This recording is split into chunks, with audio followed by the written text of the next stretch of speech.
अस्सलामु अलैकुम वरहमतुल्लाहि वबरकातुहू। बिस्मिल्लाहिर रहमानिर रहीम। अल्हम्दुलिल्लाहि रब्बिल आलमीन वस्सलातु वस्सलामु अला सय्यिदिल मुरसलीन नबीना मुहम्मद व अला आलिहि व सहबिहि अजमाइन। अम्मा बाद फ़क़द क़ालल मुअल्लिफ़ रहिमहुल्लाहु तआला व अन इब्न उमर रज़ियल्लाहु अन्हुमा क़ाल ग़ज़वतु मअ रसूलिल्लाहि सल्लल्लाहु अलैहि वसल्लम क़िबला नजदिन फवाज़ैनल अदुव्व फसाफ़फ़नाहुम फ़क़ाम रसूलुल्लाहि सल्लल्लाहु अलैहि वसल्लम फ़सल्ला बिना फ़क़ामत ताइफ़तुम मअहु व अक़बलत ताइफ़तुन अलल अदुव्व व रका बिमन मअहु रकातन व सजद सजदतैन सुम्मा इंसरफ़ू मकानत ताइफ़ा अल्लती लम तुसल्ली फ़जाअू फ़रका बिहिम रकातन व सजद सजदतैन सुम्मा सल्लम फ़क़ाम कुल्लु वाहिदिन मिनहुम फ़रका लिनफ़्सिहि रकअ व सजद सजदतैन मुत्तफ़क़ुन अलैहि व लफ़्ज़ु लिल बुखारी। আল্লাহ পাক রব্বুল আলামিনের যাবতীয় প্রশংসা যে আল্লাহ পাক রব্বুল আলামিন 5 ওয়াক্ত সালাত ফরজ করেছেন যে কোনো অবস্থায় প্রত্যেক মুসলিমের উপর। যেই ব্যক্তি পাগল নয়, যে সাবালক, তার উপর আল্লাহ পাক রব্বুল আলামিন 5 ওয়াক্ত সালাত ফরজ করেছেন। সুখে হোক, দুঃখে হোক, শোকে হোক, ভয়ের অবস্থায় হোক আর নিরাপদ অবস্থায় হোক। সালাত এবং সালাম নাযিল করেন মুহাম্মদ রাসূলুল্লাহ সাল্লাল্লাহু আলাইহি সাল্লামের পর, যিনি রণক্ষেত্রে জিহাদের ময়দানেও সালাত কাজা করেননি। জিহাদের বাহানায় অজুহাতে সালাতে নামাজে ওয়াক্ত থেকে, সময় থেকে বিলম্ব করেননি। প্রত্যেকটি নামাজ নিজ নিজ ওয়াক্তে আদায় করেছেন। আমাদের বুলুগুল মারামের দর্সের বিষয়বস্তু সালাতুল খৌফ। গত সপ্তাহে সালাতুল খৌফের ভূমিকা এবং একটি হাদিস, যে হাদিসটিতে সবচেয়ে প্রসিদ্ধ যে তরিকা সালাতুল খৌফের রয়েছে যুদ্ধের ময়দানে, তা বর্ণনা করা হয়েছে। আজকে বাকি তরিকাগুলি কয়েকটি বর্ণনা করব হাদিসগুলির আলোকে, আর এর সাথে সংশ্লিষ্ট যেসব মাসাইল রয়েছে সেগুলি যা হাদিসে আসবে এবং সেই হাদিসগুলিতে ইস্তেমবাত হতে পারে সেগুলি পেশ করার চেষ্টা করব। আব্দুল্লাহ বিন উমর রাদিয়াল্লাহু তাআলা আনহুমা থেকে বর্ণিত, তিনি বলছেন, গাযাওতু মা রাসূলিল্লাহ সাল্লাল্লাহু আলাইহি কিবালা নজদিন। রাসূলুল্লাহ সাল্লাল্লাহু আলাইহি ওয়াসাল্লামের সাথে আমি যুদ্ধ করেছি। আল্লাহ পাকের রাস্তায় জিহাদকে গাজওয়া বলা হয়। যুদ্ধ করেছি কিবালা নজদ, নজদের উদ্দেশ্যে, নজদের এলাকায়। নজদ বলা হয় উঁচা জমিকে। আরব ভূমির উঁচা এলাকা, হেজাজের পরে, মক্কা মদিনার পরে যখন আপনি কাসিমের দিক থেকে বেরিয়ে আসবেন, 500 কিলোমিটার কাছাকাছি কাসিম শুরু হয়ে যাচ্ছে। এই এলাকা থেকে শুরু করে রিয়াজ, বর্তমান রিয়াজের এলাকা আর রিয়াজের আশেপাশের এলাকা, রিয়াজ, কাসিম থেকে রিয়াজ আসতে যতগুলি শহর রয়েছে, মাজমা হোক, জুলফি হোক আর সাকরা হোক, আরও যেসব শহরগুলি রয়েছে, এক কথায় ছোটোখাটো, এই সমস্ত এলাকা, এমনকি ইরাক পর্যন্ত, পূর্ব দিকে ইরাক পর্যন্ত, এসব এলাকা মক্কা মদিনার এলাকার তুলনায়, যাকে পুরাতন ভাষায় হেজাজ বলা, হেজাজের তুলনায় উঁচু এলাকা। আর প্রত্যেক উঁচা এলাকাকে, উঁচা জমিনকে নজদ বলা হয়। যেমন আমাদের দেশে উঁচা এলাকাগুলিকে বরিন্দ্র বলা হয়, হ্যাঁ, আঞ্চলিক ভাষায় বরিন্দা জমি বলা হয়। যেসব এলাকায় বানবন্যা উঠে না, গোটা এলাকা সব ডুবে গেছে, হয়তো দেশ ডুবে গেছে, কিন্তু উঁচা যেগুলো বরিন্দ্র এলাকা সেগুলো উঁচা হয়ে আছে, পানি উঠে নেই। নজদের এলাকায় যুদ্ধ করতে আমরা এসেছিলাম রাসূলুল্লাহ সাল্লাল্লাহু আলাইহি ওয়াসাল্লামের সাথে। সেটা মদিনা থেকে পূর্ব দিকে কাসিম এলাকার কোন এক এলাকায় হবে। ফাওয়াজাইনাল আদুভ, আর আমরা মুখোমুখি হইলাম শত্রুর। শত্রু মানে কাফের। কোরআন হাদিসের ভাষায় শত্রু হচ্ছে কাফের। দুনিয়ার জন্য, দুনিয়ার স্বার্থের জন্য কারো সাথে দ্বন্দ্ব রয়েছে, শত্রুতা রয়েছে, সে দিন ইসলামের পরিভাষায় শত্রু নয়। ফাসাফাফনাহুম, এবং তাদের সামনে আমরা সারিবদ্ধ হইলাম, কাতার লাগাইলাম, মানে সারিবদ্ধ হইলাম। দুশ্মন শত্রুর মুখোমুখি। দুশ্মন শত্রু ওই সব কাফেররা যারা বিশেষ করে ইসলামকে বরদাস্ত করতে পারে না, ইসলামের প্রচার প্রসারে বাধা সৃষ্টি করে, নিজেরাও ইসলাম কবুল করতে চায় না, আর মুসলিমদের সাথে কোনো সমঝোতায় আসতে চায় না, সন্ধিতেও আসতে চায় না। এরা বিশেষ করে শত্রু। কাফেরদের মধ্যে বেশ কিছু ধরন রয়েছে। কাফেরকে কয়েক ভাগে ভাগ করা যায়, এই বিষয়টা এর আগে আমি অনেক আলোচনাইতে বলেছি। আজ মানুষকে আপনি 5 ভাগে ভাগ করতে পারেন। একটা হচ্ছে মুসলিম, একটা ভাগ। প্রথম ভাগ করে দেন যদি, যে মানুষ দুই ভাগে বিভক্ত, মুসলিম আর কাফের, মুমিন আর কাফের, বিশ্বাসী আর অবিশ্বাসী, মুআহিদ আল্লাহর একত্ব প্রতিষ্ঠাকারী আর মুশরিক বহুত্ববাদী। আর যারা কাফের মুশরিক, যারা আল্লাহ পাকের বিধান বিশ্বাস করে না, বিধানের বাস্তবায়ন করে না, বিধানের স্বীকৃতি দেয় না, কাফের, এরা কয়েক ভাগে বিভক্ত হইতে পারে। কাফের জিম্মি হইতে পারে, কাফের মুআহাদ হইতে পারে, কাফের মুস্তামান হইতে পারে, কাফের হারবি হইতে পারে। বিশেষ করে যেই কাফের হারবি তারা হচ্ছে শত্রু। আর বাকি যে তিন শ্রেণীর কাফের এদের কথা বললাম, তাদের একদল জিম্মি, যারা মুসলিম দেশে জিজিয়া দিয়ে আত্মসমর্পণ করে এবং সেখানকার আইন কানুন মেনে চলা প্রকাশ করে, তাদের নিরাপত্তা রয়েছে, তাদের ওই রকম অধিকার রয়েছে যেমন একজন নাগরিকের বা একজন দেশের বাসিন্দার অধিকার হইতে পারে।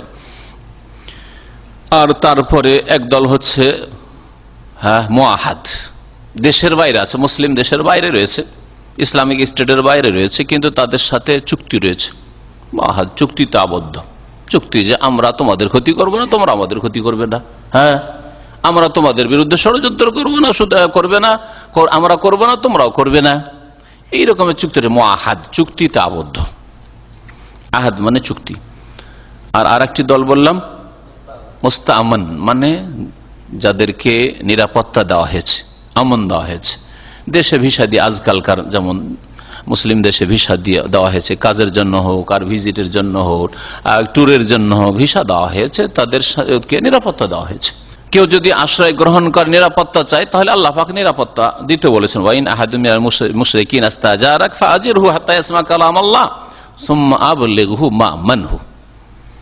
ওয়াইন আহাদুম মিনাল মুশরিকিন, যদি মুশরিকদের কেউ ইস্তাজারাক, হে নবী মুহাম্মদ সাল্লাল্লাহু আলাইহি ওয়াসাল্লাম, তোমার কাছে আশ্রয় কামনা করে, নিরাপত্তা কামনা করে, ইস্তাজারাক মানে ইস্তামানাক, তোমার কাছে নিরাপত্তা কামনা করে, ফাআজিরহু, তাকে, ফাআমিনহু, তাকে নিরাপত্তা দান করে দাও, নিরাপত্তা দাও, শান্তিতে থাকতে চায়, আমাকে নিরাপত্তা দান করুন, আমার জানমালের ইজ্জত আবরুর হেফাজতের ব্যবস্থা করুন, নিরাপত্তা দেন।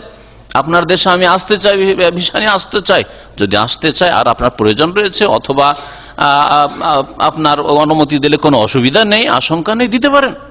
হাজির হাত্তা ইয়াসমা কালাম আল্লাহ, তাতে হবে কি, কাছাকাছি আসবে, আল্লাহ পাকের বাণী শোনার সুযোগ পাবে, কোরআনের কথা, দ্বীন ইসলামের কথা শোনার সুযোগ পাবে। সুম্মা আবলিগহু মা'মানহু, তারপরে আবার ডেকে অতিথি বানিয়ে ভিসা দিয়ে আবার তাদের ক্ষয়ক্ষতি করিও না, মেরে দিও না। সুম্মা আবলিগহু মা'মানহু, তারপরে তাকে পৌঁছে দেবে তার নিরাপদ স্থানে। সুবহানাল্লাহ, কোরআনে কারীম কত সুন্দর বিধান দিয়েছে, যে যার সাথে আপনার যে রকমের চুক্তি হয়ে গেছে তার উপর বহাল থাকবেন।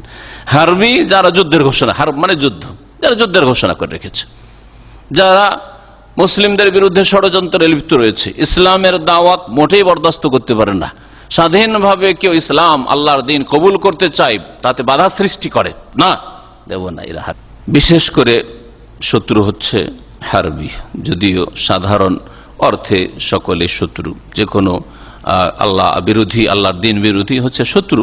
কোরআনে কারীমের ভাষায়, ইয়া আইয়ুহাল্লাযীনা আমানু লা তাত্তাখিযু আদুওয়ি ওয়া আদুওয়াকুম আউলিয়া, হে মুমিনরা, তোমরা আমার শত্রুকে আর তোমাদের শত্রুকে কখনো বন্ধুরূপে গ্রহণ করিও না। ফাসাফাফনাহুম, কিন্তু এই শত্রুরা ছিল যারা হারবি ছিল, যাদের সাথে যুদ্ধ বেঁধেছিল। ফাকামা রাসূলুল্লাহ সাল্লাল্লাহু আলাইহি ওয়াসাল্লাম দাঁড়ালেন, ফাসাল্লা বিনা, আমাদেরকে নামাজ পড়িয়ে দিলেন, নামাজ পড়ালেন।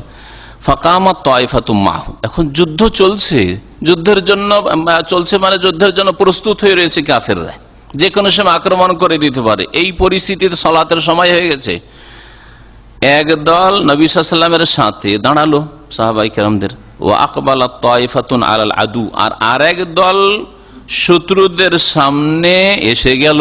তার মানে শত্রু কিবলার দিকে ছিল না, কিবলার দিকে থাকলে দুটোই লাইন করে কিবলার দিকে মুখ করে থাকতে পারতো, রুকু পর্যন্ত কোনো অসুবিধা নেই। আর তারপরে সেজদায় যাওয়ার সময় এক কাতারের লোক, এক লাইনের লোক সেজদা করবে, আর এক লাইনের লোক পাহারা দেবে, উঠিয়া সামি আল্লাহু লিমান হামিদা রাব্বানা ওয়া লাকাল হামদু বলে। কিন্তু এখানে যেহেতু শত্রু হয় ডান দিকে আছে, বাম দিকে আছে, অথবা পিছন দিকে আছে, কিবলার উল্টো দিকে আছে, সেই জন্য একদল মুজাহিদিনকে শত্রুদের সামনে পাহারা দেওয়ার প্রয়োজন রয়েছে, না হলে সেজদার অবস্থায় অতর্কিত হামলা করে দিতে পারে। বলছেন যে একদল তো নবী সাল্লাল্লাহু আলাইহি ওয়াসাল্লামের সাথে জামাতে শরীক হলো, আর আরেক দল শত্রুদের সামনে এসে গেল, আকবালা মানে এসে যাওয়া। ওরা কাবে মান মাহু রাকাতান ওয়া সাজাদা সাজদাতাইন, যারা নবী করিম সাল্লাল্লাহু আলাইহি ওয়াসাল্লামের সাথে সালাতে দাঁড়িয়েছিলেন তাদের সাথে একটা রুকু করলেন আর দুইটা সেজদা করলেন, তার মানে এক রাকাত নামাজ পড়লেন, এক রাকাত নামাজ। এখানেও রাকাতান মানে রুকুয়ান, এক রুকু দুই সিজদা মানে এক রাকাত পড়লেন। সুম্মান সারাফু মাকানা তায়েফা আল্লাতী লাম তুসাল্লি, তারপরে এই লোকেরা যারা নবী সাল্লাল্লাহু আলাইহি ওয়াসাল্লামের পিছনে এক রাকাত পড়েছিল তারা ফিরে গেল ওই দলের জায়গাতে যেই দল এখনো এক রাকাত নামাজ পড়েনি, শত্রুদের সামনে দাঁড়িয়ে আছে পাহারা দিয়ে, বাকি এক রাকাত কিন্তু কাজা করেনি। আর আগের তরিকাতে ছিল কি, ওরা ওখানে পড়ে নিয়ে সালাম ফিরে দিয়ে নবী সাল্লাল্লাহু আলাইহি ওয়াসাল্লাম এক রাকাত পড়িয়ে দিয়ে দাঁড়িয়ে থাকলেন, ওরা আর এক রাকাত পড়ে নিয়ে দুই রাকাত পড়ে সালাম ফিরে নামাজ শেষ করে তারা চলেই গেল। পার্থক্য হইল না? আগের তরিকাটি সবচেয়ে ভালো, যেটা ইমাম আহমদ বিন হাম্বল পছন্দ করেছেন, ওইটাই সবচেয়ে প্রসিদ্ধ সালাতুল খাফের তরিকা। আর এতে এক রাকাত পড়ে চলে গেল দুশমনের সামনে। ফাজা, তারপরে বলছেন যে তারপরেও দ্বিতীয় যে দলটি ছিল যারা এখন এক রাকাত পড়েনি, সেই দলটি আসলো, আসার পরে তাদের সাথে রাসূলুল্লাহ সাল্লাল্লাহু আলাইহি ওয়াসাল্লাম একটি রুকু করলেন, দুই সিজদা করলেন, মানে আর এক রাকাত পড়ালেন। নবী করিম সাল্লাল্লাহু আলাইহি ওয়াসাল্লাম কয় রাকাত হলো? দুই রাকাত, আর এদের এক এক রাকাত হলো। সুম্মা সাল্লামা, তারপরে রাসূলুল্লাহ সাল্লাল্লাহু আলাইহি ওয়াসাল্লাম সালাম ফিরে দিলেন, রাসূলুল্লাহ সাল্লাল্লাহু আলাইহি ওয়াসাল্লাম সালাম ফিরে দিলেন। ফাকামা কুল্লু ওয়াহিদিন মিনহুম ফারাকা লিনাফসি রাকাতান, তারপরে এদের প্রত্যেককে একা একা দাঁড়িয়ে গেল নবী সাল্লাল্লাহু আলাইহি ওয়াসাল্লাম সালাম ফেরার পরে, কারণ দ্বিতীয় দল এসেছে তাদের এক রাকাত হয়েছে, তাই না? আর আগের দল তো এক রাকাত পড়ে চলে গেছে। ফারাকা লিনাফসি রাকাতান, আর এক রাকাত করে, মানে এক রুকু করলো আর সাজদা সাজদাতাইন, না দুই সিজদা করলো, মানে আর এক রাকাত করে পড়ে নিল। নিজে নিজে সবাই নিজে নিজে যেন এক রাকাত করে কি করলো, ওরা সম্পন্ন করলো, এইভাবে পড়লো। মুত্তাফাকুন আলাইহি, বুখারী মুসলিমের হাদিস, ওয়াল্লাফজুল বুখারী, সহিহ বুখারী হাদিস। এই তরিকা সম্পর্কে ভাষ্যকার বলছেন যে এটি হচ্ছে দ্বিতীয় পদ্ধতি নামাজ পড়ার। আসিফাতুস সানিয়া মিন সালাতুল খৌফ, সালাতুল খৌফের দ্বিতীয় পদ্ধতি আহাদুল আওজু আসিত্তা আল মাশহুরা, প্রসিদ্ধ 6টি অথবা 7টি। আর গত সপ্তাহে বলেছিলাম যে সুনানে আবু দাউদে সবচেয়ে বেশি সুন্দর করে তরিকাগুলি একত্রিত হয়েছে, ওই হাদিসগুলি সংকলিত হয়েছে। তো এটা হচ্ছে দ্বিতীয় তরিকা। ওয়া হাদিসু হাযা ফিস সাহিহাইন, আর এই হাদিস সহিহাইন বুখারী মুসলিমে রয়েছে, শব্দগুলি যদিও বাক্যগুলি বুখারীর। আর বর্ণনাকারী নিজেই স্বয়ং জিহাদের ময়দানে ছিলেন আব্দুল্লাহ বিন উমর রাদিয়াল্লাহু তাআলা আনহুমা। এই হাদিসের খোলাসা সারমর্ম সম্পর্কে বলছেন যে এর তরিকা হচ্ছে সিফাতু হাযিহিস সালাহ, এই সালাতের তরিকা হচ্ছে আইয়াজা আলাল ইমামুন নাসা তায়েফাতাইন, ইমাম তার সাথী সঙ্গীদেরকে, মুজাহিদিনদেরকে দুই ভাগে বিভক্ত করে দেবে। তায়েফাতুন তাহরুসু তিজাহাল আদু, এক দল দুশমনের সামনে পাহারা দেবে। ও তায়েফাতুন তুসাল্লি মাহু, আরেক দল নবী সাল্লাল্লাহু আলাইহি ওয়াসাল্লামের সাথে নামাজ পড়েছে, তার মানে আমিরের সাথে নামাজ পড়বে। ফায়ুসাল্লি বিতায়েফাতিল উলা রাকাতান ওয়া সাজদাতাইন, প্রথম দলকে একটি রুকু দুই সিজদা মানে এক রাকাত পড়িয়ে দিবে। সুম্মা তামজি, তারপরে চলে যাবে ইলা জিহাতিল আদু, দুশমনের দিকে, লিল হারাসা, পাহারা দেওয়ার জন্য। বেদুন ইতমামে সালাতে, নামাজ কিন্তু পুরা করবে না, এক রাকাত পড়েই চলে গেছে। সুম্মা তাতি তায়েফাতুস সানিয়া, দ্বিতীয় দল আসবে যারা এক রাকাত এখনো পড়েনি ইমামের সাথে। ফায়ুসাল্লি বিহিল ইমাম ওয়া রাকাতান ওয়া সাজদাতাইন, এক রাকাত ইমাম তাদেরকে নামাজ পড়ে, তাশাহুদ পড়বে। ওয়া ইউসাল্লিমু ওয়াহদাহু লিতামামে সালাতে, যেহেতু ইমামের দুই রাকাত নামাজ সম্পূর্ণ হয়ে গেছে আর কসরের দূরত্বেও আছে। সাধারণত কসরের দূরত্বে জিহাদের ময়দান থাকে একমাত্র এই ওহদ আর খন্দকের যুদ্ধ ছাড়া, বাকি সবগুলি দূরের জিহাদ ছিল কসরের দূরত্বে। তো তাশাহুদ পড়বে আর একা সালাম ফিরে দেবে ইমাম। সুম্মা তাউদ হাযিহি তায়েফা ইলা মাকানে হারাসাতে বেদুনে সালাম, দ্বিতীয় দলটিও সালাম ফিরবে না, আবার পাহারার জায়গায় চলে যাবে। আগের দলটি যেহেতু এক রাকাত পড়ে, সুম্মা তাতি তায়েফাতুল উলা ইলা মাকানে আউয়াল, ওই প্রথম দলটি যে এক রাকাত পড়ে চলে গেছে তার আবার ফিরে আসবে, আসার পরে ওয়া তুসাল্লি ফি মাকানে তাকরিল মাশি, আর তারা এখন নামাজ পড়া শুরু করবে এক রাকাত করে। এক রাকাত পড়েছিল, এক রাকাত যে বাকি আছে ওরা পড়বে। ফাতুতিম্মু সলাতা ওয়াহদাহা, সব এক একই নামাজ পড়বে। যেমন নামাজ মসবুক কাজা করে, মসবুক আমরা ওটা কাজা বলি। কাজা আসলে শরীয়তের ভাষা অন্য জিনিস। কাজা কোনটাকে বলা? কাজা হচ্ছে নামাজের ওয়াক্ত যদি পার হয়ে যায়, ওইটা হচ্ছে শরীয়তের ভাষায় কাদা। আর নামাজের টাইম আছে, আর টাইমে যদি কেউ বিলম্ব করে পড়ে, মসবুক 2 রাকাতে আমার সাথে পেলো, বাকির 2 রাকাত পেলো না, আমাদের দেশীয় ভাষা ওটা কি বলছি?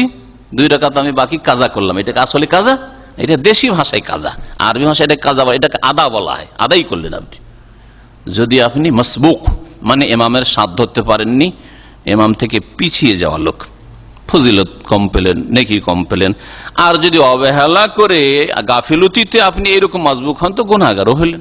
দ্বিতীয় দলটি যে 1 রাকাত পড়ে গিয়েছিল, সুম্মা তাতে তায়েফাতুস-সানি, দ্বিতীয় দল আছে, ফাতুনিমু সালাতা ওয়াহদাহা, একা একা তারা, প্রথম দল 2 রাকাত পড়া হয়ে গেছে, 1 রাকাত নবী সাল্লাল্লাহু আলাইহি ওয়াসাল্লামের সাথে বা ইমামের সাথে, যে ইমাম থাকবে তাদের সাথে, আর 1 রাকাত একা একা পুরা করলো। আবার ওরা পাহারা দেওয়া শুরু করবে, এরা তখন বাকি 1 রাকাত পড়বে।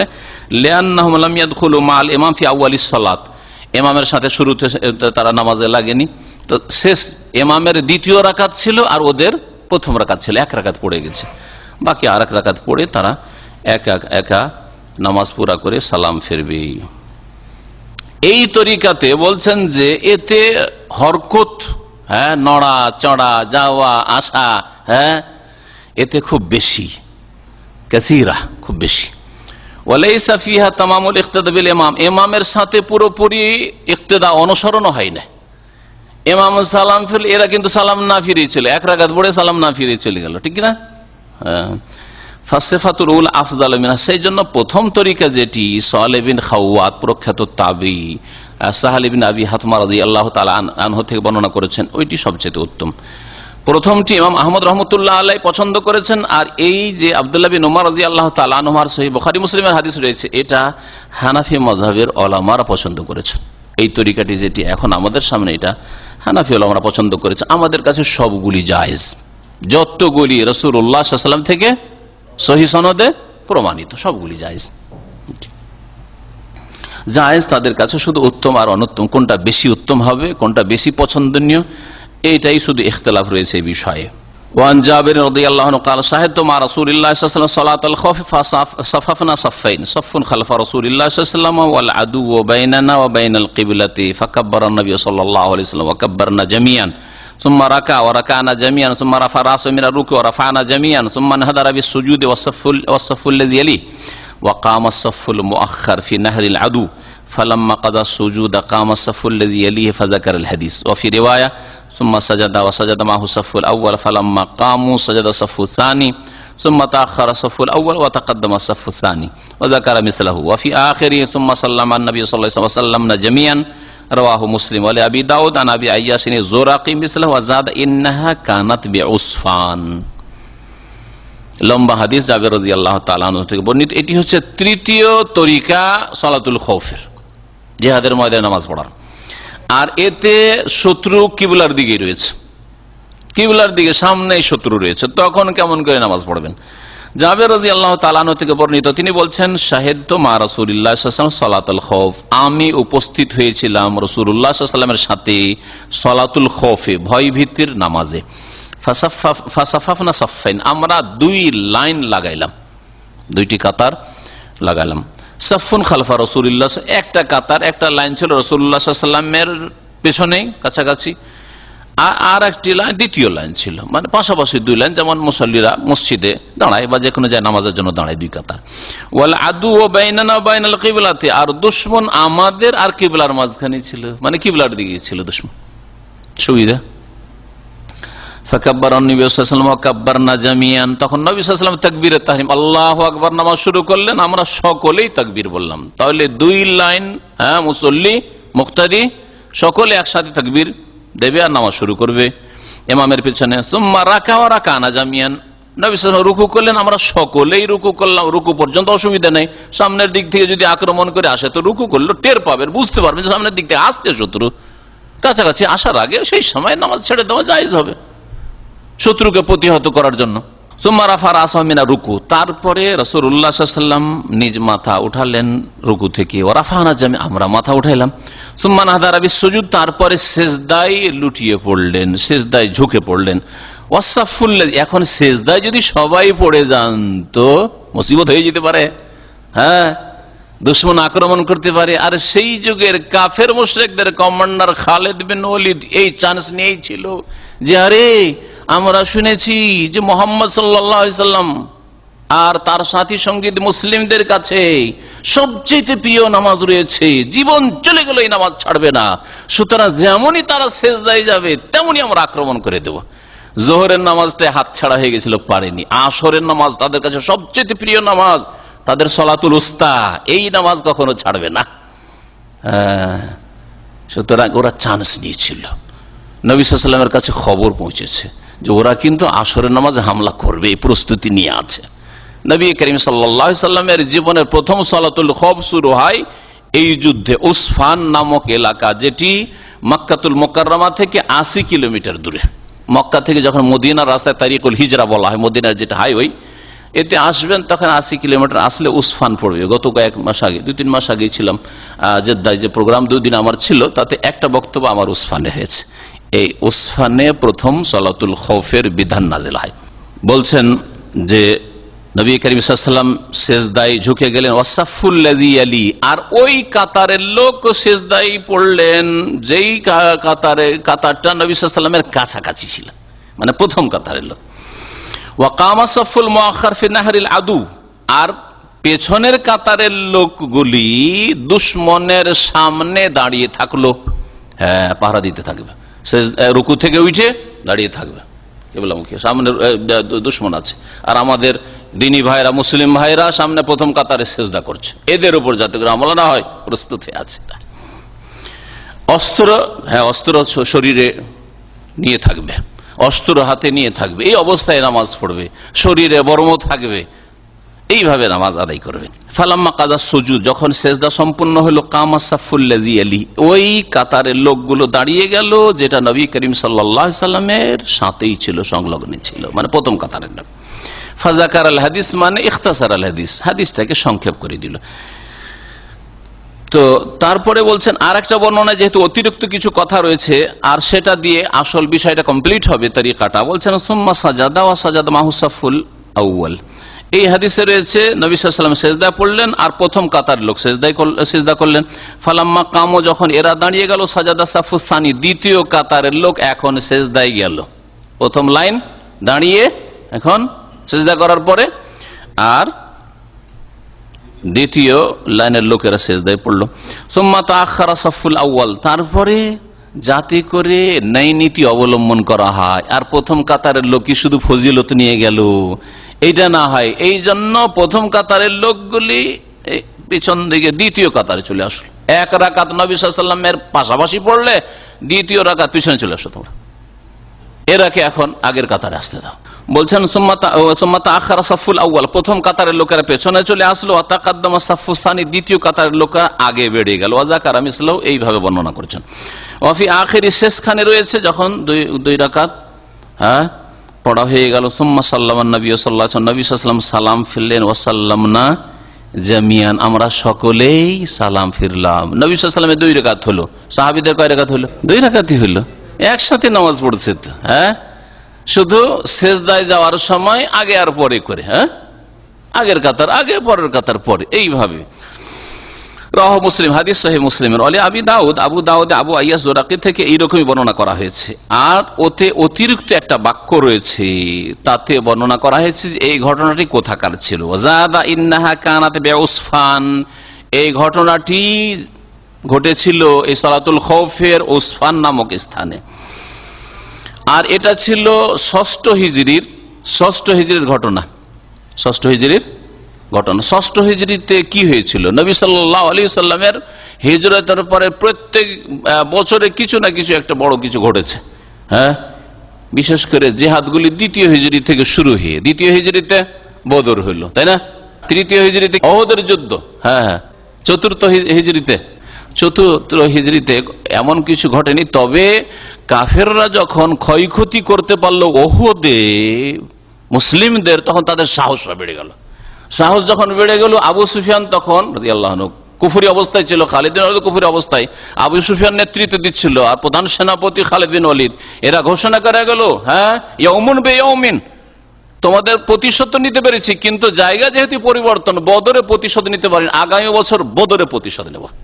হ্যাঁ, এটাকে বলা হয় এই জন্য আল বাদরু সানিয়া, গাজওয়ায়ে বাদর আর সানিয়া, দ্বিতীয় বদর, বদরে আসবো। কিন্তু তারা প্রথম যে সাহসটা করেছিল, পরে আল্লাহ পাক তাদের অন্তরে ভীতি সঞ্চারিত করে দিয়েছিলেন, যার ফলে সেটা হয়নি। এটাকে বলা হয় বদরে সানিয়া। পঞ্চম হিজরিতে গাজওয়াতুল আহজাব, যেটা খন্দকের যুদ্ধ বলা হয়, পরীক্ষা খনন করা হয়েছিল, এই জন্য গাজওয়ায়ে খান্দাক বলা হয়। আর আহজাব মানে বিভিন্ন দল, সমস্ত আরব মুশরিক দলগুলি উঠে পড়ে এসেছিল যে এবার সবকে শেষ করে যাব, কিছু রাখবো না মুসলিমদের মদিনায়। তো এই জন্য এটাকে গাজওয়াতুল আহজাব, এই মর্মে সূরা আহজাব নাযিল হয়েছে এবং সূরা আহজাবে এর দৃশ্য কিছু তুলে ধরা হয়েছে। আর তারপরে ষষ্ঠ হিজরিতে হুদাইবিয়ার সন্ধি, সুলহ হুদাইবিয়ার সন্ধি ষষ্ঠ হিজরিতে।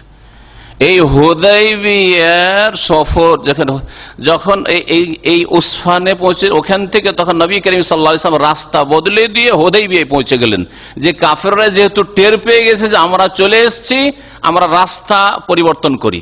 হুদাইবিয়া গিয়ে পৌঁছলেন, ওখানে গিয়ে বাধাপ্রাপ্ত হয়ে গেলেন, আর হুদাইবিয়া থেকে আগে বাড়তেই দিল না কাফেররা। হুদাইবিয়ার সন্ধি হলো, ফিরে আসলেন, আগামী বছর উমরা করবে, এবার আমাদের জিদ পুরা করবো, যেতে দেবো না মুসলিমদেরকে, মক্কায় ঢুকতে দেবো না। সপ্তম হিজরিতে উমরাতুল কাজা হলো, যেহেতু চুক্তি হলো তো উমরাতুল কাজায় গেলেন, চুক্তির ভিত্তিতে উমরা করতে গেলেন, একটা ঘটনা। আর সপ্তম হিজরিতে খাইবারের যুদ্ধ হয়েছে, যে গাজওয়ে খাইবার। হ্যাঁ জি। অষ্টম হিজরিতে কি হলো? ফতে মক্কা, মক্কা বিজয় হলো। আর তারপরে পরেই কি হলো? হুনাইনের যুদ্ধ ওই সফরেই হলো। আর তারপরে তায়েফ, এগুলো হলো গাজওয়ে তায়েফ। আর তারপরে নবম হিজরিতে, মক্কা বিজয়ের আগে না পরে? মক্কা বিজয়ের পরে হইল। জি হ্যাঁ। দশম হিজরিতে হজ্জাতুল বাদা, বিদায় হজ হইল। দেখলেন যে এইভাবে যদি মুখস্থ না রাখতে পারেন তো আপনি ইসলাম নবীর জীবনীর কতরে জানেন, আর কমপক্ষে মোটা মোটা কথাগুলি, হ্যাঁ হেডলাইন গুলি তো জানা থাকতে হবে। এগুলো হচ্ছে হেডলাইন। তো বলছেন যে গাজওয়াত উসফান সানাতা সিত, এই উসফানের যুদ্ধ বা যুদ্ধের পরিস্থিতি যে তৈরি, সামনে শত্রু চলে এসছে, এটা ছিল ষষ্ঠ হিজরিতে। কানান নবী সাল্লাল্লাহু আলাইহি ওয়াসাল্লাম মাহু আসহাবুহু, নবী সাল্লাল্লাহু আলাইহি ওয়াসাল্লাম এবং তার সাথে তার সাহাবায়ে মুহরিমিনা ফি উমরাতিল হুদাইবিয়া, ইহরামের অবস্থায় ছিলেন, যুদ্ধ করার জন্য যাননি। আসলে যুদ্ধ করার জন্য যাননি, যুদ্ধের পরিস্থিতি তৈরি হয়ে গেছে, সামনে দুশমন চলে এসছে, এরকমটা হয়েছে। ফাওয়াজাদু খালিদান আল ওয়ালিদ আলা খাইলিল মুশরিকিনা বিউসফান ফি মিআতাই ফারিস, 200 জন অশ্বরোহী ঘোড়সওয়ার, তাদেরকে নিয়ে এই খালিদ বিন ওয়ালিদ মুশরিকদের নেতৃত্বে উসফানে এসে পৌঁছে গেছে, মুসলিমদেরকে ধরবো আর যুদ্ধ করবো, মারবো। নবী সাল্লাল্লাহু আলাইহি ওয়াসাল্লাম সাহাবায়ে কেরামরা যুদ্ধের জন্য প্রস্তুতি নিয়ে যাননি। ফাফাতাহুমুল হুজুম আলা নবী সাল্লাল্লাহু আলাইহি ওয়াসাল্লাম ওয়া আসহাবি ফি সালাতি যুহর, আর ওদের উদ্দেশ্য যে যোহরের নামাজের সময় হামলা করে দেবে, কিন্তু যোহরের নামাজে ওরা হামলা করার সুযোগ পায়নি, নামাজ হয়ে গেছে। ফাস্তাআদ্দুল হুজুম আলাইহিম ইযা দাখালু ফি সালাতিল আসর, হ্যাঁ আসরের নামাজ খুব প্রিয়, আসরের নামাজে ঢুকলেই আমরা হামলা করব। ফাআনজালাল্লাহু সালাতাল খৌফ, তখন আল্লাহ পাক সালাতুল খৌফের আয়াত নাজিল করে দিলেন, গত সপ্তাহে যে আয়াতের কথা উল্লেখ করেছি। ফাফাতাতিল ফুরসাতু খালিদান, খালিদ আর চান্স পেল না। ওয়ালিল্লাহিল হামদ, আলহামদুলিল্লাহ। ফাহাযিহি হিয়া আউয়ালু সালাতুল খৌফ, এটি হচ্ছে ইসলামের ইতিহাসে প্রথম ভয় ভীতির নামাজ, সালাতুল খৌফ, জিহাদের ময়দানের নামাজ। সুম্মা ইন্নান নবী সাল্লাল্লাহু আলাইহি ওয়াসাল্লাম বাদদালা তারিক, তারপরে নবী সাল্লাল্লাহু আলাইহি ওয়াসাল্লাম রাস্তা বদলিয়ে দিলেন। ফাত্তাজাহা ইলাল হুদাইবিয়া, আর তারপরে হুদাইবিয়ার দিকে চলে গেছে। দুশমনরা যে দিক থেকে এসেছে, আর সাধারণ যেটা কমন রাস্তা, ওই রাস্তা দিয়ে গেলে তো সবাই জেনে ফেলবে যে এসে গেছে, তখন এটা দিয়ে যাবেন না, আনকমন রাস্তা দিয়ে হুদাইবিয়ার দিকে চলে গেলেন, যেটা তখনকার মক্কা যাওয়ার রাস্তা ছিল না। ফাওয়াকাআ সুলহুল মাশহুর, আর হুদাইবিয়াতে গিয়ে বাধাপ্রাপ্ত হলেন। আর যে প্রসিদ্ধ ইসলামের ইতিহাসে বা সিরাতুন নবীতে যে প্রসিদ্ধ সন্ধি রয়েছে, সে সন্ধি হলো তখন। জি, হাদাল ওয়াজহুস সালিস, এটি হচ্ছে তৃতীয় তরিকা সালাতুল খৌফের, মিন সালাতুল খৌফ। আর এতে আশা করি বুঝতে পেরেছেন, তাই না? সেই জন্য বারবার আর না ফিরিয়ে বাকি তরিকাগুলি জানি। আর আজকে ইচ্ছা করছি যে ইনশাআল্লাহ তাআলা সালাতুল খৌফ সম্পর্কিত যে হাদিসগুলি আছে শেষ করে দেব, মাত্র কয়েকটি ছোট ছোট হাদিস রয়েছে। আর বলছেন লেখক ওয়ালিন নাসাই মিন ওয়াজহিন আখার আন জাবির রাদিয়াল্লাহু আনহু আন্না নবী সাল্লাল্লাহু আলাইহি ওয়াসাল্লাম সাল্লা বিতাইফাতি মিন আসহাবিহি রাকাতাইন সুম্মা সাল্লা বিআখারিন রাকাতাইন সুম্মা সাল্লামা মিসলুহু লিআবি দাউদ আন আবি বকরাতা। বলছেন নাসাইতে রয়েছে মিন ওয়াজহিন আখার, অন্য আরেকটি সূত্রে সনদে জাবের রাদিয়াল্লাহু তাআলা আনহু থেকে বর্ণিত, বলছেন যে নবী করিম সাল্লাল্লাহু আলাইহি ওয়াসাল্লাম সাল্লা বিতাইফাতি মিন আসহাবিহি রাকাতাইন, তার একদল সাহাবায়ে কেরামদেরকে নিয়ে 2 রাকাত নামাজ পড়লেন সালাতুল খৌফে। 2 রাকাত নামাজ পড়ালেন, এক দলকে 2 রাকাত পড়িয়ে দিলেন। সুম্মা সাল্লামা, তারপরে সালাম ফিরিয়ে দিলেন, মানে 2 রাকাত পড়ে সালাম ফিরা হয়ে গেল, শেষ এদের নামাজ শেষ আর নবী সাল্লাল্লাহু আলাইহি ওয়াসাল্লামের নামাজ কসরের নামাজ শেষ। সুম্মা সাল্লা বিআখারিন রাকাতাইন, আর এক দলকে আর 2 রাকাত নামাজ পড়িয়ে দিলেন। সুম্মা সাল্লামা, তারপরে সালাম ফিরলেন। তরিকা সহজ, তাই না? তাহলে মুক্তাদিদের 2 রাকাত কসরের নামাজ হলো, নবী করিম সাল্লাল্লাহু আলাইহি সাল্লামের 2 রাকাত পড়ে সালাম ফিরলেন, আবার 2 রাকাত পড়ে সালাম ফিরলেন, 4 রাকাত হলো। কি পুরা নামাজ হলো না ডবল নামাজ হইল? 2 বার নামাজ পড়লেন, ডবল নামাজ পড়লেন। ডবল নামাজ যদি কোন মুসল্লি পড়ে তো শরীয়তের বিধান হচ্ছে প্রথম নামাজটি হবে ফরজ আর দ্বিতীয় নামাজটি হবে নফল। জি, যেমন মুআয ইবনে জাবাল রাদিয়াল্লাহু তাআলা নবী করিম সাল্লাল্লাহু আলাইহি ওয়াসাল্লামের পেছনে সহিহ বুখারী হাদিস রয়েছে, এশার নামাজ পড়তেন, প্রথমটি হয়তো তার ফরজ, আর তারপরে তার গোত্রের মসজিদে গিয়ে তার গোত্রের লোকেরা ধরলো যে আপনি আমাদের মধ্যে বেশি আলেম আর জ্ঞানী গুণী মানুষ, কোরআনের পণ্ডিত, দ্বীনের পণ্ডিত, আপনার আর ইমামতিতে আমরা নামাজ পড়বো। তখন তিনি বলেন, আমি এই 1000 গুণ ফজিলত আর রাসূলুল্লাহ সাল্লাল্লাহু আলাইহি ওয়াসাল্লামের সোহবত আর রাসূলুল্লাহ সাল্লাল্লাহু আলাইহি ওয়াসাল্লামের পেছনে নামাজ পড়া, এই ফজিলত আমি ছাড়বো না। যদি একান্ত পড়তেই হয় আমার পেছনে নামাজ, তো অপেক্ষা করো, আমি মসজিদ নববীতে নামাজ পড়ে আসি, তারপরে তোমাদেরকে এসে নামাজ পড়াবো। তো প্রথম নামাজটি মুআয ইবনে জাবালের কি হইতো? ফরজ হইতো, আর দ্বিতীয়টিতে নফল তার হইতো। নফলের পিছনে মুক্তাদিরা কি পড়তেন? হ্যাঁ, ফরজ পড়তেন। তাহলে নফলের পিছনে ফরজ পড়া জায়েজের একটি দলিল মুআয ইবনে জাবালের ঘটনা, আর একটি দলিল স্বয়ং আমল রাসূলুল্লাহ সাল্লাল্লাহু আলাইহি ওয়াসাল্লামের এই হাদিস যে রাসূলুল্লাহ সাল্লাল্লাহু আলাইহি ওয়াসাল্লাম এক দলকে 2 রাকাত পড়িয়ে দেন, ফরজ আদায় হলো, তারপরে দ্বিতীয়বারে নফল পড়ছেন আর মুক্তাদি দ্বিতীয় দল ফরজ নামাজ পড়ছে। সুতরাং ইক্তেদাউল মুফতারিজ বিল মুতানাফিল, নফল আদায়কারীর পেছনে ফরজের ইক্তেদা করা জায়েজ বা শরীয়ত সম্মত, এতে কোনো অসুবিধা নেই। কিন্তু মযহাবধারীরা অনেকে এই হুকুমটি মানে না, আর তারা বিভিন্ন রকমের এই যে তাওয়িল আর এই সেই করে যে নিয়তে পার্থক্য হয়ে গেল। নিয়তে পার্থক্য হলে কোনো যায় আসে না, যেখানে আমাদের কাছে শরীয়তে দলিল রয়েছে, দলিল রয়েছে। জি, অমিসলহুলি আবি দাউদ, আর এই রকমই আবু দাউদ, এই তরিকাটি আবু দাউদেও রয়েছে, সুনানে আবি দাউদে, কিন্তু সাহাবীর নাম হচ্ছে আলাদা, বর্ণনাকারী হচ্ছেন আবু বকর রাদিয়াল্লাহু তাআলা আনহু। জি, এটাও ঘটনা জাতুর রেকার ছিল। এর আগে জাতুর রেকার প্রথম হাদিসটি ছিল, হ্যাঁ, জাতুর রেকার। তাহলে জাতুর রেকা আর প্রথম তরিকা আলাদা, এই তরিকা আলাদা। এই তরিকাতে 2 রাকাত করে নবী সাল্লাল্লাহু আলাইহি ওয়াসাল্লাম নামাজ পড়িয়ে দিয়েছেন, তাই না? আর ওতে কিন্তু এরকম নাই, হ্যাঁ, ঠিক না? তাহলে একই এই জিহাদের ময়দানে 2 রকম তরিকার নামাজ কেমন করে সমন্বয় করবেন? সমন্বয় হচ্ছে যে সেই জিহাদের ময়দানে একাধিক নামাজ পড়েছেন, এক ফরজে ওই তরিকায় পড়া হয়েছে, প্রথম তরিকা যেটি গত সপ্তাহে আলোচিত হয়েছে, আর আরেক নামাজের সময় এইভাবে পড়িয়েছেন। আর যেসব তরিকায় নবী করিম সাল্লাল্লাহু আলাইহি ওয়াসাল্লাম পড়েছেন সেই সব তরিকার যে কোনো তরিকা আপনি ইখতিয়ার করতে পারেন, অবলম্বন করতে পারেন। বলছেন ভাষ্যকার যে এই হাদিস সহিহ, কারণ হাদিস ফাল হাদিস ফি সাহিহাইন বিহাযাল লাফযে ওয়া জিয়াদাতুন মুফাসসারা, এই হাদিস শুধু আবু দাউদ নাসাঈতে না, সাহিহাইন সহিহ বুখারী মুসলিমে রয়েছে। তাতে রয়েছে জাবের রাদিয়াল্লাহু তাআলা বর্ণিত, কাল কুন্না মান নবী সাল্লাল্লাহু আলাইহি জাতির রেকা, আমরা নবী সাল্লাল্লাহু আলাইহি ওয়াসাল্লাম জাতুর রেকায় ছিলাম। ওয়া উকিমাতিস সালাতু, আর নামাজের ইকামত হয়ে গেল। ফাসাল্লা বিতাইফাতিন রাকাতাইন, এক দলকে 2 রাকাত পড়িয়ে দিলেন। সুম্মা তাআখারু, তারপরে তারা পেছনে চলে গেল। ওয়াসাল্লা বিতাইফাতিল উখরা রাকাতাইন, আর এক দলকে 2 রাকাত পড়িয়ে দিলেন। ফাকালানিন নবী আরবা, নবী করিম সাল্লাল্লাহু আলাইহি ওয়াসাল্লামের 4 রাকাত হয়। ওয়ালিল কওমে রাকাতানে, আর নবী সাল্লাল্লাহু আলাইহি ওয়াসাল্লামের সাথী সঙ্গীরা 2 রাকাত করে পড়েছে। মুত্তাফাকুন আলাইহি, বুখারী মুসলিমের হাদিস। হাযা হুয়াল ওয়াজহুর রাবি, এটা হচ্ছে চতুর্থ তরিকা। যে তরিকাগুলি বুলুগুল মারামে আলোচনা হইল সেগুলির মধ্যে চতুর্থ তরিকা। আর নবী সাল্লাল্লাহু আলাইহি ওয়াসাল্লাম এটা জাতুর রেকাতে পড়েছেন। নবী সাল্লাল্লাহু আলাইহি ওয়াসাল্লাম পড়েছেন সুম্মা ফাকানা লিন-নবী 4 রাকাত বিসালামাইন, নবী সাল্লাল্লাহু আলাইহি ওয়াসাল্লাম 4 রাকাত পড়েছেন 2 সালামে। আর ওয়ালিল কওমি রাকাতান, আর তার মুক্তাদিরা সাহাবীরা 2 রাকাত পড়েছেন। এতেও নামাজ কসর, পুরো নামাজ নয়। কিন্তু আসসালাতু মাকসুরা, লাকিন লিন-নবী সাল্লাল্লাহু আলাইহি ওয়াসাল্লাম আল-উলা ফারদান, নবী সাল্লাল্লাহু আলাইহি ওয়াসাল্লামের প্রথমটি ছিল ফরজ, আদাহা নাফলান, আর তারপরে দ্বিতীয়টা ছিল নফল। জি, এইভাবে নবী সাল্লাল্লাহু আলাইহি ওয়াসাল্লাম নামাজ পড়েছেন সালাতুল খৌফের। তারপরে দেখুন, ওয়ান হুযায়ফা রাদিয়াল্লাহু আনহু আন্না নবী সাল্লাল্লাহু আলাইহি ওয়াসাল্লাম সাল্লা সালাতাল খৌফ বিহাউলাই রাকাতান ওয়া বিহাউলাই রাকাতান ওয়া লাম ইয়াকদু। হুযায়ফা রাদিয়াল্লাহু তাআলা আনহু থেকে বর্ণিত, তিনি বলছেন যে নবী করিম সাল্লাল্লাহু আলাইহি ওয়াসাল্লাম সালাতুল খৌফের সালাত আদায় করলেন বিহাউলাই রাকাতান, এই দলকে নিয়ে এক রাকাত, ওয়া বিহাউলাই রাকাতান, আর এক দলকে নিয়ে এক রাকাত, মানে এক রাকাত করে নামাজ পড়লেন। এক দলকে এক রাকাত, আর এক দলকে এক রাকাত। আগের তরিকাগুলিতে ছিল কি, আর বাকি আর এক রাকাত করে তারা কি করেছেন, কাজা করেছেন। ওয়ালাম ইয়াকুদু, কিন্তু এইখানে কাজা করেননি, তারা পুরা করেননি, বাকি অংশটা পুরা করেননি। তার মানে কি হয়েছে, নবী সাল্লাল্লাহু আলাইহি ওয়াসাল্লামের 2 রাকাত হয়েছে, আর তাদের কি হয়েছে, 1 রাকাত হয়েছে। রাহ আহমদ, হাদিস মুসনাদ আহমদে রয়েছে, আবু দাউদে রয়েছে, নাসাইতে রয়েছে, ইমাম ইবনে হিব্বান সহিহ বলেছেন, আর ইবনে খুজাইমাতে রয়েছে আব্দুল্লাহ বিন আব্বাস রাদিয়াল্লাহু তাআলা আনহুমা থেকে বর্ণিত। জি, হাদিস হচ্ছে সহিহ।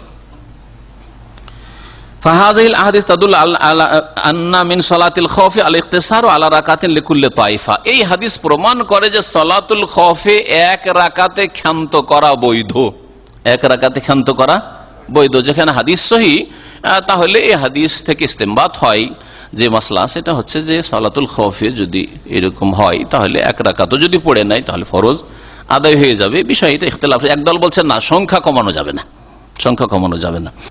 এর সমর্থনে আরেকটি হাদিস সামনে আসছে, কিন্তু হাদিসটি যায়ীফ।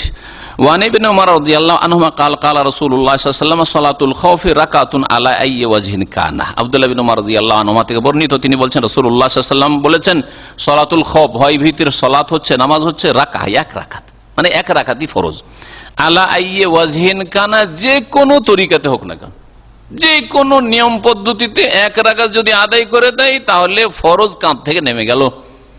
এই হচ্ছে হাদিসের অর্থ। রাহুল বাজ্জার, হাদিস মুসনাদে বাজ্জারে রয়েছে, বিইসনাদিন দাইফিন। হাফেজ ইবনে হাজার রাহমাতুল্লাহ আলাইহি বলছেন বুলুগুল মারামে যে এর সনদ হচ্ছে দুর্বল। ভাষ্যকার শেখ আল বাসসাম বলছেন আল হাদিসু দাইফুন, এই হাদিস দুর্বল। কালা শাফি, ইমাম শাফি বলছেন লা ইয়াসবুত, হাদিস প্রমাণিত নয়। কামা কালাল মুআল্লিফ, যেমন লেখক হাফেজ ইবনে হাজার বলেছেন। ওয়া তাবিয়াহু শাওকানি, ইমাম শাওকানি বলেছেন যে হাদিস প্রমাণিত নয়। ওয়াকাল হাইসামি, ইমাম হাইসামি বলছেন ফিহে ইবনুল বাইলামানি, এতে একজন ইবনুল বাইলামানি রয়েছে, ওয়া হুয়া দাঈফুন, সেই বর্ণনাকারী দুর্বল, সুতরাং হাদিস হচ্ছে দুর্বল। এই হাদিসের প্রয়োজন নেই যদি আগের হাদিস সহিহ থাকে। সালাতুল খৌফ সম্পর্কে আর কিছু মাসাইল যা উলামারা উল্লেখ করেছেন, এখানে উল্লেখ করে দিই কিছু সময়। হাদিস শেষের দিকে একটি মাত্র আর হাদিস বাকি রয়েছে। বলছেন সালাতুল খৌফ কোরআন এবং হাদিস দ্বারা প্রমাণিত, আর সাহাবাই কেরামদের ইজমা দ্বারা প্রমাণিত, মানে এর দলিল কোরআনে কারিমে রয়েছে আয়াত, আর রাসূলুল্লাহ সাল্লাল্লাহু আলাইহি ওয়াসাল্লামের হাদিস রয়েছে বেশ কিছু হাদিস, আর সাহাবাই কেরামদের এর উপর ইজমা, ঐক্যমত রয়েছে। ওয়াজমা আল মুসলিমুন আলা জাওয়াজিহা, সমস্ত মুসলিম ওলামাদের ঐক্যমত, ইজমা রয়েছে যে সালাতুল খৌফ জায়েজ ভয়ভীতির সময়। ফাহিয়া মাশরুআতুন ইলা আবাদিদ দাহর, আর এটা কোনো একটা সীমিত পিরিয়ডের জন্য নয়, কিয়ামত পর্যন্ত এই শরীয়তের বিধান অব্যাহত থাকবে। তাজুজু সালাতুল খৌফ আলা জামিল আওজুহিস সাবিতা, আর যত তরিকা নবী সাল্লাল্লাহু আলাইহি ওয়াসাল্লাম বর্ণিত সালাতুল খৌফ সম্পর্কে যে কোনো তরিকাতে নামাজ পড়া যেতে পারে। হাযা কাউল আম্মাতিস সালাফ, এটা হচ্ছে সালাফে সালেহিনদের সাধারণ কথা, সকলে তারা এইভাবে বলেছেন। ওয়াল ইমাম আহমদ ইউজাউযু জামিআল ওয়ারিদ, ইমাম আহমদ বলছেন যে যতগুলি বর্ণিত রয়েছে তরিকা সবগুলি দিয়ে জায়েজ রয়েছে। অমিসলুহু ফুকাহুল হাদিস, এইরকমই ফুকাহে মুহাদ্দিসিন, হাদিসের যারা পণ্ডিত এবং তারা ফুকাহা, তারাও এই মতই পোষণ করেছেন।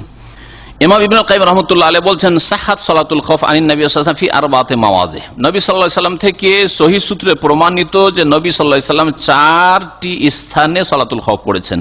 জাতুর রেকাই পড়েছেন, বাতনে নখলে পড়েছেন, আর পড়েছেন উসমানে, আর চতুর্থ জায়গা হচ্ছে জি কারদ, যেটাকে গাজওয়াতুল গাবা বলা হয়।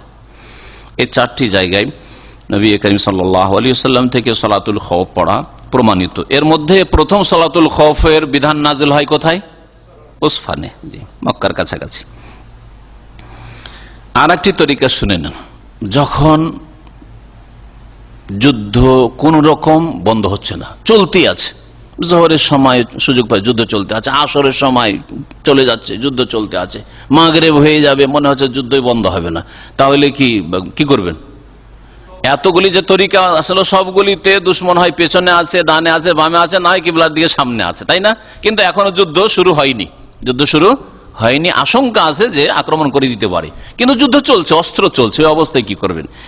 এই বিষয়ে আল্লাহ মুবারক রহমতুল্লাহ আলাইহি বলছেন, আম্মা ইযা তালাহামাল ফারিকান, দুই দল যখন একেবারে যুদ্ধে লিপ্ত, ওয়া উতরিকাতিল বানাদিক ওয়াল মাদাফি, আর যখন অস্ত্র শস্ত্র চলতে আছে, গোলা বর্ষণ হতে আছে, ওয়া দাব্বাতিদ দাব্বাবাত ওয়াল মুদাররাত, যত অস্ত্রের ব্যবহার হয়ে থাকে, সমস্ত অস্ত্র উপর থেকে নিচে থেকে সমস্ত রকমের অস্ত্র ব্যবহার হচ্ছে, এই সময় ফালাইসা ইযাকা সূরাতুন মাখসুসা লিসালাতিল খাউফ, তখন বিশেষ কোন পদ্ধতি সালাতুল খাউফের নেই, যার জন্য যেমন ভাবে সালাত আদায় করো তেমন ভাবে আদায় করবে। বাল ইউসাল্লুহা কাইফা শাউ, যেমন ভাবে পারবে তেমন ভাবে নামাজ পড়ে নিবে।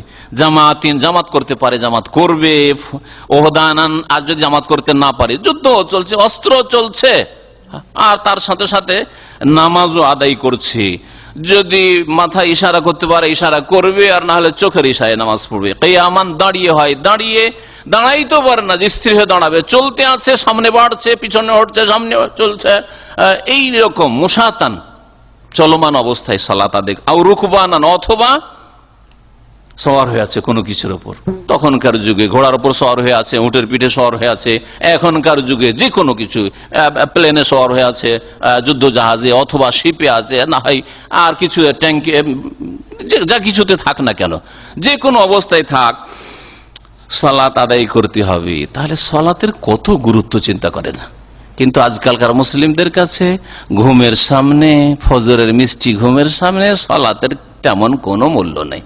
তারপরে কি আর ইমান ইসলাম থাকতে পারে? তারপরে কি আর মুনাফিকি মুক্ত হইতে পারে? আর তারপরে কি আযাবে ইলাহি দূর হইতে পারে? তারপরে কি মুসলিম উম্মতের বালা মুসিবত দূর হইতে পারে? আর তারপরে কাফেরদের গোলামির যে মালা পরে আছে মুসলিম উম্মাহ, এই মালা কি খুলে ফেলতে পারে? থাকতেই হবে, গোলামি করতে হবে কাফেরদের। যদি এই নামাজের হেফাজত না করে, যে নামাজের হেফাজত রাসূলুল্লাহ সাল্লাল্লাহু আলাইহি ওয়াসাল্লাম এইরকম পরিস্থিতিতে জিহাদের ময়দানে করেছেন, আর দ্বীন ইসলামের বিধান হচ্ছে যে কোনো অবস্থায় নামাজ পড়ে যতক্ষণ পর্যন্ত আপনার হুঁশ আছে, তাহলে আপনি চিন্তা করুন, এমনকি টাইম পার করা যাবে না, যে অসুবিধা নেই, যুদ্ধটা সেরে নি, আর রাত্রে গিয়ে তো যুদ্ধ বন্ধ হবে, জোহর আসর মাগরিব এশা একসাথে 4 ওয়াক্ত পড়ে নেব।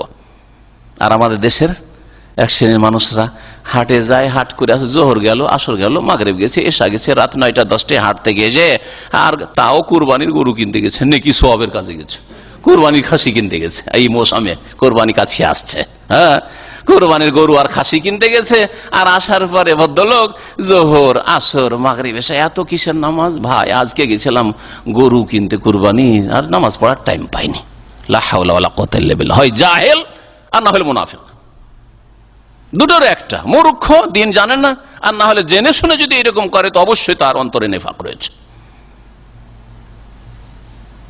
আমি কিছু অফিসারদেরকে চিনি দেশের, তারা 5 ওয়াক্ত নামাজ পড়ে, কিন্তু বুঝি অফিসে নামাজ পড়বো, পরিবেশ নেই নামাজ পড়ার, ইমান দুর্বল, পরিবেশ লাগে নাকি নামাজ পড়ার জন্য।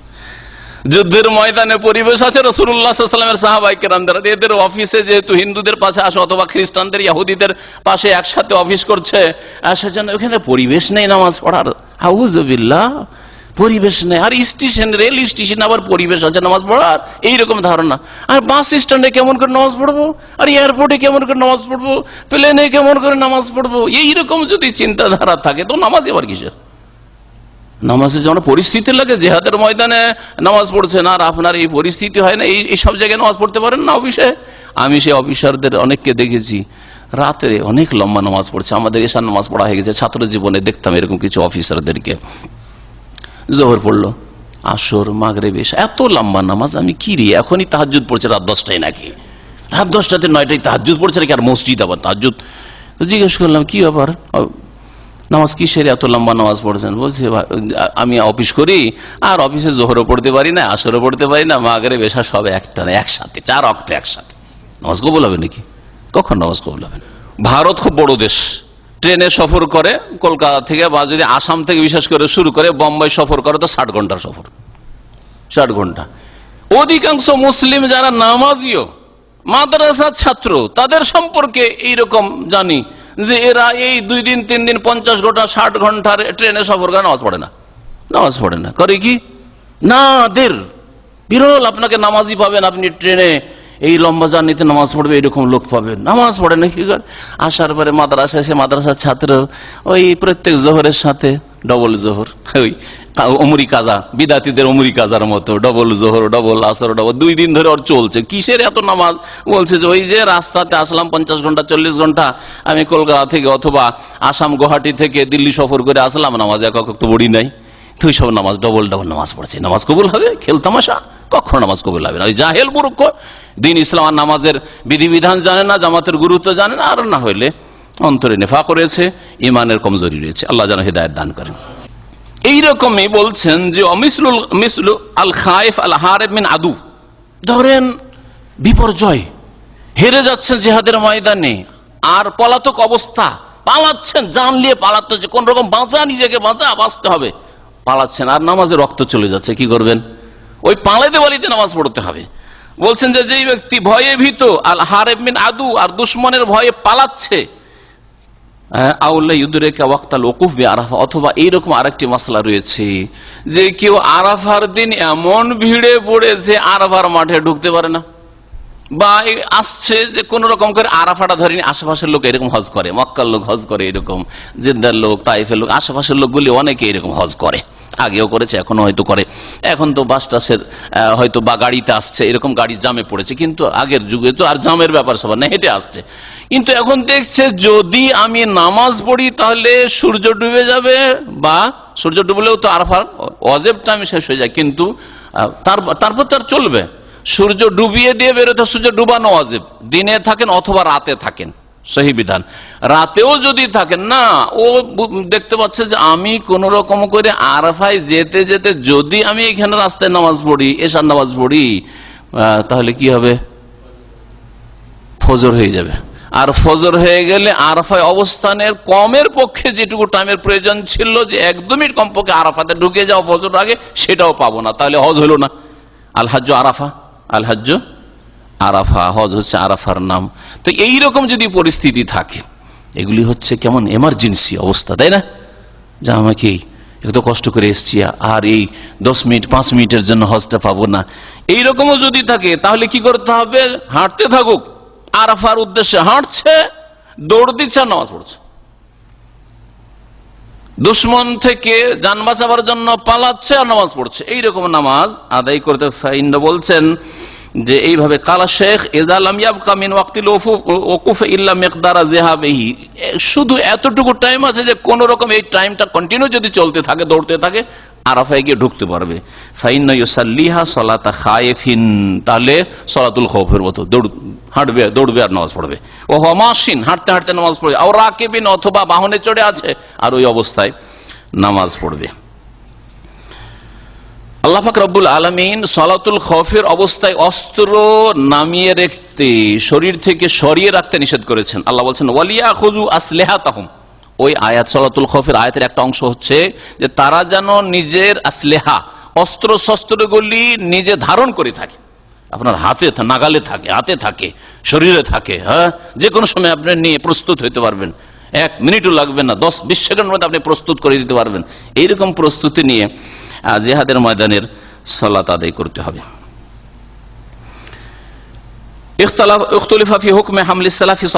সালাতুল খাউফে অস্ত্র ধারণ করে থাকতে হবে, এটা ওয়াজিব না মুস্তাহাব, এই বিষয়ে ইখতিলাফ থাকলে আপনার অবস্থাটা দেখতে হবে। যদি দেখা যায় যে না, আক্রমণ হওয়ার সম্ভাবনাই বেশি, তাহলে তখন অস্ত্র নিয়ে প্রস্তুত থাকা ওয়াজিব, কারণ মুসলিম আর ইসলামের হেফাজত করা ওয়াজিব, ফরজ।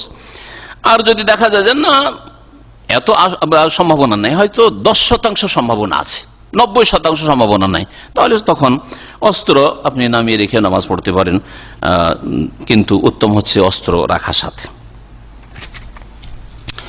শেষ হাদিস সালাতুল খাউফের। ওয়ান ইবনে উমর রাদিয়াল্লাহু আনহুমা মারফুআন লাইসা ফি সালাতিল খাউফি সাহউন। আব্দুল্লাহ বিন উমর রাদিয়াল্লাহু তাআলা আনহুমা থেকে বর্ণিত মারফু, মানে নবী করিম সাল্লাল্লাহু আলাইহি সাল্লাম বলেছেন, কি বলছেন? লাইসা ফি সালাতিল খাউফি সাহউন, সালাতুল খাউফে সাহু সিজদা নেই, সালাতুল খাউফে সহসিজদা নেই। ভ্রম হইলে, ভুল হইলে, ওয়াজিব ছুটে গেলে সহসিজদা কিসে লাগে? হ্যাঁ, মাদ্রাসায় পড়েছে, আমাদের এই ভাইকে জিজ্ঞেস করছি, বলতে পারবেন? ওয়াজিব ছুটে গেলে আর ব্যাস। হ্যাঁ হ্যাঁ, তিনটি ক্ষেত্রে লাগে, তিনটি ক্ষেত্রে সহসিজদা লাগে। বলেন, কে বলতে পারেন? বেশি হলে, কম হলে, মানে ওয়াজিব কম হয়ে গেল, ওয়াজিব ছুটে গেল, এইটা হচ্ছে ওয়াজিব ছুটে। আর সন্দেহ হইলে, শাক, এজা শাক্কা আহাদুকুম ফি সালাতিহি, যদি সন্দেহ হয় 3 পড়লাম না 4 পড়লাম, এরকম যদি সন্দেহ হয়, তাশাহুদটা পড়লাম কি পড়লাম না সন্দেহ হচ্ছে। সলাতুল খৌফে সহসিজদা নেই। আখরাজাহু দারকুতনি, হাদিসটি ইমাম দারকুতনি সংকলন করেছেন বিইসনাদিন যায়িফিন, কিন্তু সনদ হচ্ছে যায়িফ, দুর্বল, হাদিস হচ্ছে যায়িফ। ইমাম দারকুতনির সাথে সাথে ইবনে হিব্বানও যায়িফ বলেছেন। এই হাদিস যখন যায়িফ, সুতরাং এখান থেকে মাসলা ইস্তেমবাতের কোনো প্রয়োজন নেই। তাহলে এটা দলিল হইতে পারে না যে সলাতুল খৌফে সহসিজদা নেই, না, সহসিজদা নেই আমরা ধরবো না, কারণ হাদিস যায়িফ। কিছু কিছু ওলামারা বলছেন যে যেহেতু সহসিজদার চাইতে গুরুত্বপূর্ণ বিষয়গুলি সলাতুল খৌফে মাফ আছে, ডিসকাউন্ট আছে। হ্যাঁ, 2 রাকাত কমপক্ষে কসরে, সেখানে 1 রাকাতের বৈধতার যখন সেই হাদিস রয়েছে, তারপরে রুকনের ক্ষেত্রেও ছাড় রয়েছে। অনেক রুকন ছুটে যাচ্ছে, তারপরেও হ্যাঁ, রুকন হচ্ছে দাঁড়ানো, দাঁড়াতে পারছেন না, হ্যাঁ, এইরকম বিভিন্ন রুকন ছুটে যাচ্ছে, ইতমিনান ইত্যাদি, তারপরে আরো যে সব জিনিস রয়েছে, অনেক কিছু ছুটে যাচ্ছে। সুতরাং সহসিজদা যদি ছেড়েও দেয়, সহ হয়েছে, হয়তো ভুল হয়েছে আর বা সন্দেহ হয়েছে, কিন্তু সহসিজদা যদি না করে তবে কোনো অসুবিধা নাই। কিন্তু যদি সহসিজদা করায় কোনো অসুবিধা না থাকে, দুশ্মনের আশঙ্কা হামলার না থাকে, তাহলে সহসিজদা। সাধারণ নামাজে যেমন সহসিজদা রয়েছে, তেমনি সলাতুল খৌফেও সহসিজদা রয়েছে। এখান থেকে আমরা এই মাসলা ইস্তেমবাত করব যে সহসিজদা রয়েছে, কারণ আমাদের সামনে যে হাদিস রয়েছে যে সহসিজদা সলাতুল খৌফে নেই, সেই হাদিসটা আমাদের কাছে যায়িফ, সহিহ নয়। আল্লাহু আ'লাম ওয়া সাল্লাল্লাহু আলা নবিয়িনা মুহাম্মদ ওয়া আলা আলিহি ওয়া সাহবিহি আজমাইন।